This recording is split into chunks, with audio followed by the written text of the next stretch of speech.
Wonder Woman 1984 takes place in 1984 and follows Diana, Wonder Woman, as she attempts to thwart the plans of a man named Maxwell Lord, played by Pedro Pascal, who can mysteriously grant wishes to anyone who asks for them. As these wishes get granted, the world spirals further into chaos, however. Diana, as Wonder Woman, attempts to return the world to some sense of normalcy. Alright guys, so let's start this review by just providing some context here. Wonder Woman, the first Wonder Woman, was very popular. It was $800 million grossing at the box office. This is a film that really most DC fans and just general audience fans in general could get behind. This was a story that people really liked. It's not the best comic book film of all time, but it's a very good one. And at the time, it was a huge step for the DCEU, considering they did have a number of misfires leading up to that point. But Wonder Woman 1984 came in with similarly high expectations because the first one was very popular. This one had a much higher bar to cross, to leap over. And unfortunately, it doesn't do that. This is a film, honestly, that disappoints in many ways. And there's so many problems, but I think the biggest one comes from the writing. The writing by Patty Jenkins in this film is just not as good as the first one. There are so many plot contrivances and plot conveniences, but really they all stem around the fact that wishes can be granted at any time by Maxwell Lord. So anything and everything is possible. And this can be a very lazy form of storytelling because what happens is anything the characters want or any obstacles in their way, oh, a wish, it's done. So it's really a very simplistic and lazy way to look at this story. And can it work? Maybe. It could work if done correctly. But in this type of situation, I don't think it's done very effectively. I don't want to give the wrong impression, though. I don't think Wonder Woman 1984 is a total dumpster fire. I think it's a bad film, but I don't think it's like the worst superhero film ever created or anything. There are some positives with it. The action. I do feel like overall the action is pretty solid for the most part. There's some exciting moments in this film that I felt like, yeah, I'm getting my Wonder Woman joy action out of this film and seeing Wonder Woman kick ass, which is really what most people come into a Wonder Woman film to see, also for some character growth for Diana herself. So you do get some of that. On the flip side, if we're talking about the action, some of the action does not look so good. The problem is a lot of it looks very fake. It just doesn't look real, and that's part of the problem here. CGI has advanced to the point where at least can fool us into thinking that this is happening. This is at least happening in this universe, in this world.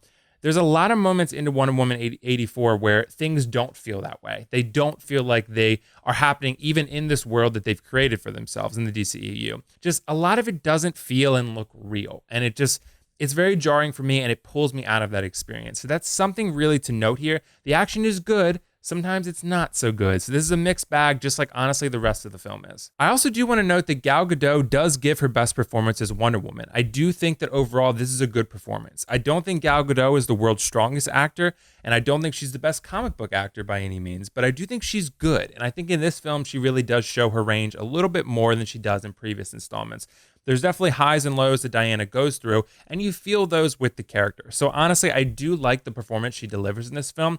I think Wonder Woman does get at least some significant development in this film. Is it development that I think most of us were hoping for? To an extent. There's definitely things that don't go anywhere. For example, one of the things that people have harped on a lot with this film is the opening sequence where Diana goes and runs through, as a young child, runs through this Amazonian obstacle course. And she's kind of taught the lesson of don't cheat, don't lie. You have to earn things, right? And that moral doesn't really come back in the story at any point ever again. So like the biggest connection you could possibly make is that she can't cheat all these other things that are going on in the story. But like I said, I can't get into that with spoilers, but really there's not much of a connection. That is a sequence that really is just bloated. It is unnecessary, and it really probably shouldn't even be there at all. If it is, it should be cut in half. It's like 15 minutes long, it feels like, and it really goes nowhere. So ultimately, yeah, things like that really bog down this story just are unnecessary and don't feel like they need to be there. But overall, Gal Gadot does give a good performance. Like I said, I do feel like her chemistry with Chris Pine is good. I am glad Chris Pine is back. I'm just not thrilled the way they did it. I don't feel like it was natural. I don't feel like it was earned in any sense. I'm not sure how else you would have done it. I'm assuming they brought him back because maybe they felt like Gal Gadot couldn't carry this movie on her own, so she needed Chris Pine there to, play sidekick and assist. And that's probably true, but I do feel like, yeah, this is not the best way to go about it. But I do feel like the performances are good from the supporting cast. I do feel like Chris Pine is good. I feel like Pedro Pascal is good as Maxwell Lord. I feel like Kristen Wiig is good as Barbara, who eventually becomes Cheetah. I think they all deliver good performances. I feel like Chris Pine's character is pretty much the same as he was in the first installment, so there's not too much to say there. He's good in the role. The character is interesting. It works. I will say, though, that Maxwell Lord, Pedro Pascal, Pedro Pascal does deliver a good performance here. He's a good actor, but I do feel like his character just feels a little uninteresting. I feel like this is a very one-off villain. This feels like an early Marvel villain. This feels like a Marvel villain that nobody would ever care about ever again after watching this film. And really, he's just not that interesting. I'm sorry, he's not that interesting. And it's really one of those characters that's kind of a throwaway type character. And Barbara, it's just the problem with Barbara Kristen Wiig's character who becomes Cheetah. The problem with Barbara is that she really is a trope. I mean, there's no other way to put it. I mean, she is a superhero trope. I mean, they've done this type of character several times before. They did it with Elektra, with Jamie Foxx. They did it with Aldrich Killian, with Guy Pearce in Iron Man 3. The uninteresting, nerdy, neglected character who becomes a supervillain because of that. It's just an overdone, a little bit of a tired trope. And I feel like this character could have been so much more than that. And Barbara overall, there's just a lot to Barbara that doesn't work, honestly. So especially the fact that when she becomes Cheetah, the Cheetah CGI, guys, it's not good. It's not good.